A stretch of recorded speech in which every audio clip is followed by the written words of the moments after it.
Hello, என் பேரு ஜலால். நீங்க எல்லாம் எப்படி இருக்கீங்க? Today I am going to start the lesson by quoting a Chinese saying. It goes like this. Give a man a fish, you feed him for a day. But you teach him how to fish, you feed him for the entire lifetime. அப்படிங்கிறதான். அதுக்கு என்ன மீனிங்னா, ஒரு பசியுள்ள ஒருத்தனுக்கு நீங்க ஒரு fish கொடுத்தீங்கன்னா ஒருவேளை பசி தான் போகும். ஆனா அவனுக்கு எப்படி மீன் பிடிக்கணும்னு கற்றுக் கொடுத்துட்டீங்கன்னா அவன் வாழ்நாள் முழுவதும் பசி இல்லாம இருப்பான். அப்படிங்கிறது தான் இந்த சேயிங்க்கு மீனிங். அதனால என்னுடைய இன்ட்ரெஸ்ட் என்னன்னா, உங்களுக்கு எல்லாத்துக்கும் இங்கிலீஷ் படிக்கணும் அப்படிங்கிற ஆசைய அந்த ஒரு வெறிய தூண்டி விடுறது தான் அப்படின்னு நான் நினைக்கிறேன். அதனால நீங்க இங்கிலீஷ் படிங்க. படிச்சு நீங்க அதை பேச கற்றுக்கோங்க, எழுத கற்றுக்கோங்க. Because you stand to benefit a lot. You will reap a lot of benefit in due course of time. Because nowadays, spoken and written English is a must for quick progress in life.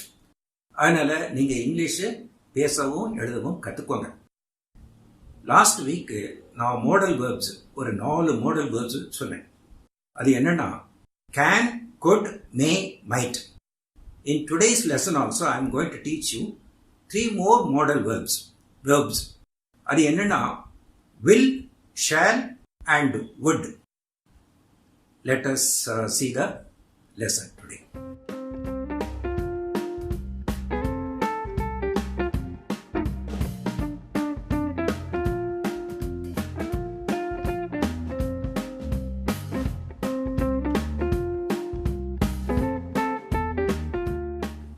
Out of the 3 modal verbs slated for teaching today, let's now examine the first 2, namely shall and will. அதில் என்னன்னா, இப்போ nowadays in modern English, shall is not commonly used. Will is used even in the place where shall has to be used. Even native speakers like Americans, they have almost forgotten the word shall. Shall is used only in certain questions and in legal documents. அதனால நீங்க பயப்பட வேண்டாம். ஒரு சந்தேகம் இருந்துச்சுன்னு வச்சுக்கோங்க, shall use பண்ணவா will use பண்ணவான்னு சந்தேகம் வந்துச்சுன்னா நீங்க will யூஸ் பண்ணுங்க. It won't be considered as a mistake. Now let us go further into the subject. இப்ப the modal verbs shall and will are use for future tense, simple future tense. இதுல நம்ம ஏற்கனவே high ஸ்கூல்ல நம்ம படிச்சிருப்போம். அதாவது first person, second person, third person இந்த pronouns. அதாவது I and we are first person, you is second person, third person is he, she, it, they. இதெல்லாம் pronouns. First person, second person, third person pronouns. இதுல shall first பர்சனோட சேரும். That is I shall, we shall சேரும். அதுமாதிரி will you will, he will, she will, it will, they will. This is a normal future tense. அதுக்கு ஒரு எக்ஸாம்பிளோட சொல்றேன். For example, I shall try to get first class this year. I shall. இது first person. ஐங்கிறது first person. We shall play football match this evening. weங்கிறது first person plural. When the subject is second or third person, we will use will instead of shall. You will find the book on the table. அது ஒரு sentence. Example sentence. She or he will go to USA for higher studies. The train or it. Train will come late by 30 minutes due to maintenance work of the railway track. அது ஒரு expectation. அதுவும் future tense தானே. அது பிறகு all the agriculturists of the village will get interest-free loan this year. அது ஒரு plan of the government. So இதுக்கெல்லாம் future tense use பண்ணலாம். ஐ விக்கு ஷால் வரும், மற்றவர்களுக்கு will வரும். இது நார்மல் ஃபியூச்சர் டென்ஸ். வேற என்ன ஃபியூச்சர் டென்ஸ்னா, ஒரு அத்தாரிட்டேட்டிவ், ஒரு கமாண்டிங்கா உள்ள ஃபியூச்சர் டென்ஸ்ன்னு வச்சுக்கோங்க. அப்போ இந்த பொசிஷன் மாறிடும். ஐ விக்கு will வரும், you, he, she, it, they அதுக்கு shall வரும். இப்ப பாருங்க, ஒரு எக்ஸாம்பிள் சென்டென்ஸ் சொல்றேன். மதர் சொல்றாங்க, your grandma is coming by the evening today. Who will go to the station to receive her? அப்படின்னு கேட்குறாங்க, அம்மா கேட்குறாங்க. அப்போ நீங்கள் சொல்கிறீங்க ஐ வில். அந்த ஐ வில்ங்கிறது ஒரு ப்ராமிஸ். அந்த ப்ராமிஸ்னால இது வந்து normal, not normal future tense. It's a promise, it's an authoritative, it's a promise அப்படின்னால வில் போடுறீங்க, I will. We will win the game this time come what may. அந்த ஒரு determination, we will win the game this time come what may. என்ன ஆனாலும் பரவாயில்ல, we will win the game. இந்த சந்தர்ப்பத்தில் shawl வராது, நார்மலாக ஷால் யூஸ் பண்ணுவாங்க. இப்போ வந்து ஒரு டிட்டர்மினேஷனோட ஒரு ப்ராமிஸ் பண்ணுறதோட சொல்கிறதுனால இது ரெண்டுக்கும் வில் வருது. இப்போ வந்து அதே இது பாருங்க, யூக்கு பாருங்க, you shall obey my orders and finish the work by 5 p.m. So ஒரு ஜெனரல் மேனேஜர் சொல்றாரு மற்றவங்களை பார்த்து 5 p.m. நீங்க முடிச்சாகணும், you shall finish the work. So it's an order, commanding order. அதனால வந்து அந்த இது வில் வராது, ஷால் வரும். அது பிறகு the game shall not start till the minister arrives. ஒரு இனாகுரல் மேட்ச் இருக்கு, மினிஸ்டர் வந்து ஒரு டிக்னேட்டரியா ஒரு சீஃப் கெஸ்டா இன்வைட் பண்ணியிருக்காங்க.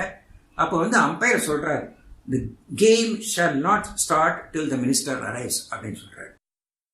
அது பிறகு the agriculturist shall take crop insurance to avoid the interest free loans. கவர்மெண்ட்ல இருந்து இன்ட்ரெஸ்ட் ஃப்ரீ லோன் கொடுக்குறேன்னு சொல்லியிருக்காங்க அக்ரிகல்ச்சரிஸ்ட். அது வந்து நார்மல் ஃபியூச்சர் டென்ஸ். ஆனால் இப்போ ஒரு கண்டிஷன் இருக்கு, agriculturist shall take crop insurance. அது வந்து இட் இஸ் அ மஸ்ட், ஒரு எம்பட்டிக்கா ஒரு கமாண்டிங்கோட சொல்றதுனால அது ஷால் டேக் இன்சூரன்ஸ் அப்படின்னு வருது. அது பிறகு லீகல் டாக்குமெண்ட்ல the tenant shall pay the rent before 5th of every month அப்படின்ட்டு லீகல் டாக்குமெண்ட்ல சொல்றாங்க. டெனன்ட் வில்னு சொல்ல மாட்டாங்க, ஷால். அந்த ஷால்ங்கிறது ஒரு அத்தாரிட்டியோட ஒரு கமாண்டிங்கா உள்ள வாய்ஸ்னால அது மாறப்போகுது. அது பிறகு இந்த வில்லு ஷால் இதெல்லாம் சொல்லும் போது அதை கான்ட்ராக்ட் பண்ணி சொல்லலாம். Instead of saying you will, he will சொல்லாம you will, he will, I'll அப்படின்னு சொல்லலாம், கான்ட்ராக்ட் பண்ணி சொல்லலாம். அது மாதிரி இது வந்து will not, I will not go அப்படின்னு வச்சுக்கோங்க. he will not goங்கிற he won't go அப்படின்னு சொல்லலாம், அதையும் கான்ட்ராக்ட் பண்ணலாம். ஆனால் ஷேலை வந்து ஷாண்ட்னு கான்ட்ராக்ட் பண்றது இட்ஸ் நாட் காமன்லி டன். ஆனால் ஷேல் நாட் தான் வரும், இதை நோட் பண்ணிக்கோங்க. இனி அடுத்தது பார்க்கலாம்.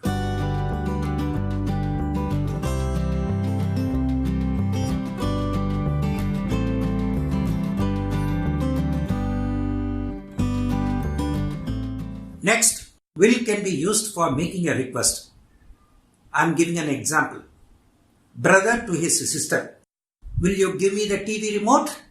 I request பண்ணி கேட்கலாம். Instead of could you please or can you please அப்படிங்கிறது பதிலா will you give the TV remote please அப்படின்னு கேட்கலாம். இது ஒன் ஆஃப் the politeness குள்ள டிஃபரன்ஸ் தான் இருக்குது. Friend to another friend asking for help to move the heavy furniture. Will you give me a hand please? அது ஒரு request. இந்த request பண்றதுக்கு will யூஸ் பண்ணலாம். இப்போ வந்து ஷால் வந்து சில இடங்களில் யூஸ் பண்ணலாம். அப்பவுமே நான் சொன்னேன் shall can be used in certain questions. இது வந்து இந்த இப்போ சொல்ல போறது எல்லாமே அப்படி உள்ள கொஸ்டின்ஸ் தான். For example offering to do something. அப்போ வந்து ஹாட்டா இருக்குது, shall I put the AC on அப்படின்னு கேட்குறீங்க. Shall I put the AC on அப்படின்னு கேட்கலாம். will I put the AC on கேட்கக்கூடாது, அந்த இடத்துல will வராது, அவங்க வந்து shall வரும். இது one of the few places where shall is used to offer something or to make a suggestion. Even to make a suggestion, shall can be used. Shall we go now? It's rain has stopped. Shall we go now? அப்படின்னு கேட்கலாம். அப்போ வந்து will we go now அப்படின்னு கேட்கக்கூடாது. அது பிறகு future tense வந்து shall வந்து இந்த கான்ட்ராக்ட்ஸ்லாம் யூஸ் ஆகுது. Contracts, tenancy agreement, legal documents எல்லாம். ஃபார் எக்ஸாம்பிள் இந்த tenancy agreement, the tenants shall pay all the damages to the property அப்படின்ட்டு ஒரு இது அக்ரிமெண்ட். இது வந்து லீகல் டாக்குமெண்ட் இல்லையா. டெனன்ட்ஸ் வந்து என்ன டேமேஜ் ஆனாலும் அவங்க தான் பே பண்ணுங்கிறது டெனன்ட் ஷேல் பே அப்படின்னு ஒரு ஆர்டர் மாதிரி கொடுத்துருக்கு. அதுக்கப்புறம் சேல் டீட்ல பார்த்தீங்கன்னா the buyer shall not seek any compensation for any repair work after this sale அப்படின்ட்டு. பையர் வாங்கிட்டாரு, ஒரு ப்ராப்பர்ட்டியை வாங்கிட்டாரு. he shall not seek any compensation for repair work அப்படின்னு சொல்றாரு. அதுக்கு பிறகு ஷால் பார்த்தாச்சு, வில் பார்த்தாச்சு, இனி would பார்ப்போம். அப்ப நெக்ஸ்ட் wood பத்தி பார்ப்போம். would is simply the past tense of will. அது எஸ்பெஷலி ரிப்போர்ட்டட் ஸ்பீச், அதாவது இன்டைரக்ட் ஸ்பீச். ஏற்கனவே வில்ல யூஸ் பண்ணி டைரக்ட் ஸ்பீச்ல கொடுத்ததை இன்டைரக்ட் ஸ்பீச்சா மாற்றும் போது அது would வரும். For example, I told my father that my teacher wanted to speak to him. He said he would give a call to her. He said he would give a call to her. அது indirect சென்டென்ஸ்ல இருக்கு. அது direct சென்டென்ஸா எப்படி இருந்திருக்கும்? My father said I will give a call to her அப்படின்னு சொல்லி இருப்பார். அதை reported speech ஆகிறோம். He said that he would give a call to her. அதுக்கு ஹேபிட் இந்த பாஸ்ட பத்தி கூட சொல்லலாம். இப்போ when he was young he would play tennis every day. When he was young he would play tennis every day அப்படிங்கிறது past habit. It's a habit. Playing tennis was a habit. It happened in the past when he was young. அதுக்கு making a request with the pronoun you in the question form. இதை பாருங்க. Would you turn on the AC please? அது request பண்றது. Would you turn on the AC please? willன்னு சொல்லலாம், would சொல்லலாம், ரெண்டும் ஒன்று தான். ஆனா would I think it's more polite அப்படின்னு நினைக்கிறேன். Would you turn on the AC please? Would you give me a hand please? Please help me அப்படிங்கிற சொல்லலாம். Would you mind lending me ₹100? Would you mind if I leave now? ஒரு கூட்டமா இருக்குது, எல்லாம் பேசிக்கிட்டே இருக்கும். ஆனா உங்களுக்கு ஒரு ஒர்க் ஞாபகம் வந்துருச்சு. அப்ப சொல்றீங்க would you mind if I leave now அப்படின்னு கொஸ்டின் ஃபார்ம்ல கேட்குறீங்க. அப்போ would அது பெர்மிஷன் கேட்கும்போது. அதுபோல் ஒரு பொலைட் எக்ஸ்பிரஷன் கூட would யூஸ் பண்ணலாம். What would you like to have? நீங்க ஒரு இதுக்கு போறீங்க, வீட்டுக்கு போறீங்க. அப்போ அங்க உள்ள லேடி ஆஃப் த ஹவுஸ் கேட்குறாங்க what would you like to have? Coffee, tea, cool drinks என்ன வேணும் அப்படின்னு கேட்குறாங்க. I would like to have a glass of water please அப்படின்னு கேட்குறேன். I would like to have. So அந்த would அப்படின்னு பேசும்போது ஒரு பொலைட்னஸ் தெரியுது. would you be prepared to do this அப்படின்னு கூட கேட்கலாம். அதை பொலைட்டாக கேட்கறதுக்கு would you mind doing it? Would you prefer doing it? Would you like to do it? அப்படிங்கிறதெல்லாம் பொலைட் எக்ஸ்பிரஷன். அது பிறகு கண்டிஷனல் கிளாஸ் போட்டு பேசும்போது கூட அந்த would haveங்கிறது வரும். For example, if there had been no traffic at all we would have reached the airport in 30 minutes அப்படின்னு சொல்றீங்க. இப்போ டிராஃபிக்கே இல்லாமல் இருந்தா அது ஒரு ஹைப்போதெட்டிக்கல் சிச்சுவேஷன் தான். we would have reached the airport in 30 minutes அப்படின்னு சொல்றேன். we could have reached the airport in 30 minutes சொன்னா நாங்கள் ஏர்போர்ட்டை சென்று அடைந்திருக்க முடியும்னு அர்த்தம். we would have reached the airport in 30 minutesனா நாங்கள் ஏர்போர்ட்டை சென்று அடைந்திருப்போம் அப்படின்னு சொல்றது. அதுதான் வித்தியாசம், ஒரு ஸ்லைட் டிஃபரன்ஸ். மற்றபடி இது கண்டிஷனல் கிளாஸ்ல போட்டு பேசும்போது கூட அந்த would have அப்படிங்கிற போட்டு பேசலாம். இதுக்கு செப்பரேட்டா ஒரு வீடியோ கூட போட்டு பார்க்கலாம். நான் டீச் பண்றேன் அந்த கண்டிஷனல் கிளாஸ் போட்டு பேசுறது எப்படி அப்படின்ட்டு. we'll see it later. For now it is enough if you know that would have can be used to connect two sentences, one condition and a normal sentence. அது மட்டும் பார்த்துக்கிட்டா போதும். If there had been no traffic at all we would have reached the airport in 30 minutes.